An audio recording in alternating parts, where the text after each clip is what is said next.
And I often say, if we were to decide, all right, we've arrived, we're there, I'm going to bring a group to a conference, we're going to present on it. We're going to say, if you really want to do inclusive excellence right, here's how we do it in Indiana State, because we've got to figure out, what would we be showing them? What would that look like? How will we know when we've either arrived or we're really confident that we're doing the best job that we can right now? So those are the processes we're engaged in. We've talked kind of about the philosophical things and, you know, where we'd like to see the campus go. There are also a lot of physical things that are happening with Indiana State, a lot of changes, lots of expansion. You look at 3rd Street, and I know traditionally the master plan was to make that kind of the corridor through which visitors could say, this is Terre Haute, this is Indiana State, look at how beautiful it looks, and you can definitely see the strides. Where does that stand, and what are you planning to do to kind of keep it going and to even expand upon it?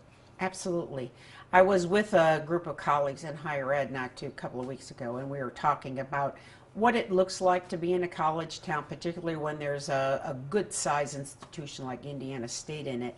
And that's exactly the progress you're talking about on 3rd Street that's come so far from when I was a student here decades ago. But the idea of, for example, even these projects, Riverscape, Turn to the River, what happens to the west of this campus is really the next future. You know, we have a lot of new pieces over there right now. Track is phenomenal. That indoor facility that we've got there for training is great. Baseball field's wonderful. Maybe someday do we want softball over there? Then another key piece is, how do you get there, right? My dream is that pedestrian underpass, because that's going to be the piece that'll connect. Even the Icon Pillsbury building development, for the people who will live in there someday, how do you move across and fluidly engage? But also then up and down the river on that side, even beyond what we see as kind of the physical limits of the campus, all along the riverfront, to get that pedestrian and foot traffic across there would be key. So that's one piece I'm certainly dreaming about. I also want to see, how do we make that side of 3rd Street connect in visual ways to the east side of 3rd Street, looking at Chestnut, for example, in 3rd. What's our vision for that entranceway? We've done so many nice things at different corners of campus that it's very clear you're approaching Indiana State University. That's our next piece there, to visually connect that east side to the west side and enhance that sense of a campus. Sure, sure. I want to pivot a little bit into kind of the social conversation, and I have to bring it up just because it's something that just happened with DePaul University last night and the protests that happened during the Jenna Fisher speaking engagement. As a university president, obviously a lot is on your plate constantly. Is there an issue similar to that here?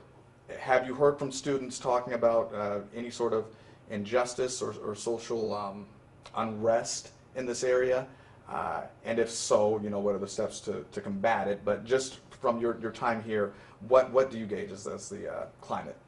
Well, in this short period of time, I have not. But that was the reading I've done on the DePaul event is very disconcerting. Whenever a situation gets to the point at which people feel the need to be that loud and disruptive, something's going on that needs to be addressed. What I would prefer to see at Indiana State is that we get talking about it before we get there, and that we're listening to one another. That's one of the toughest things in a dialogue, is to listen to what the other side or other party or multiple views are sharing and take that into account. In these small meetings with students, I'm actually bringing up some of these questions to say, what will it look like when there's comfortable, confident discourse about differences of opinion? Because I don't want to work somewhere where everybody thinks the same. And that's not our job. I asked this group last night of students to start thinking of the layers of their preparation, as a matter of fact. There's the obvious in-class academic offerings we want them to be very good at and very engaged with. But then there's also that next level of their civic development, who they're going to be as a citizen. We don't want them just engaging in community engagement when they're here in college. The whole goal is for them to adopt those skills and behaviors for the rest of their careers. Well, the same thing goes for talking about in a community differences of opinion and that social discourse. If we shout each other down, we don't get anywhere. So learning how to not only deliver a cogent, coherent, fact-based opinion, but listening to that from others and appreciating that. We may never get on the same page with thinking the same. I don't think we want that. But we've learned how to engage one with another, to respect another person's opinion and their viewpoint. And that's very connected to even that discussion I had a moment ago about inclusive excellence.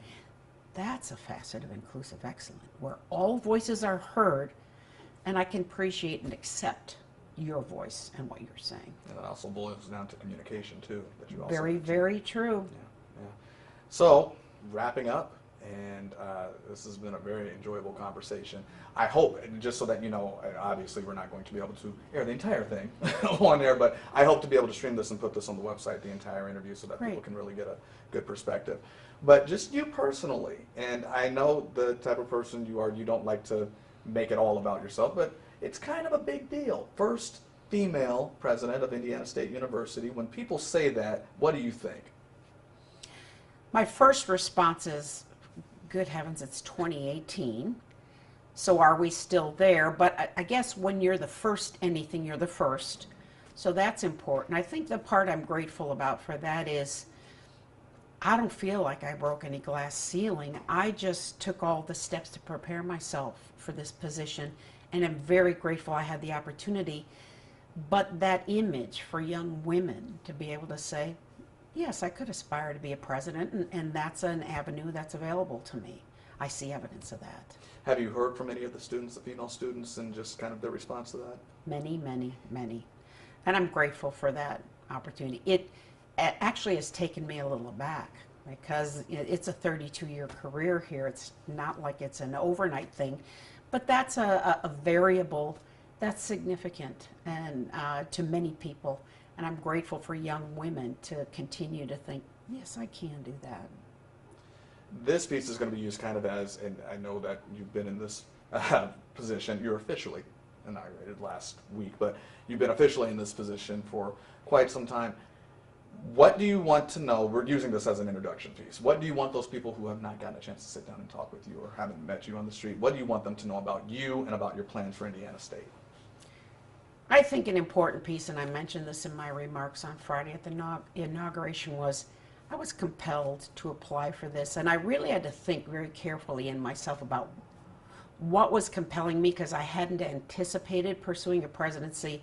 Number one, it was because it was Indiana State University, and number two, what a fantastic opportunity to give back in service to the institution that established my start in a career. So few people get that opportunity. It was just a thrill for me to think, could this be? So what I would wish for people to take away from that is I'm incredibly grateful to be here, but I'm incredibly passionate that I'm going to do my very best to team up with folks here and do good things for Indiana State University and basically the Wabash Valley, because we're all connected. Sure. We're all connected. Sure. Anything else you would like to add or get out there, Dr. Harris? Go Sycamores.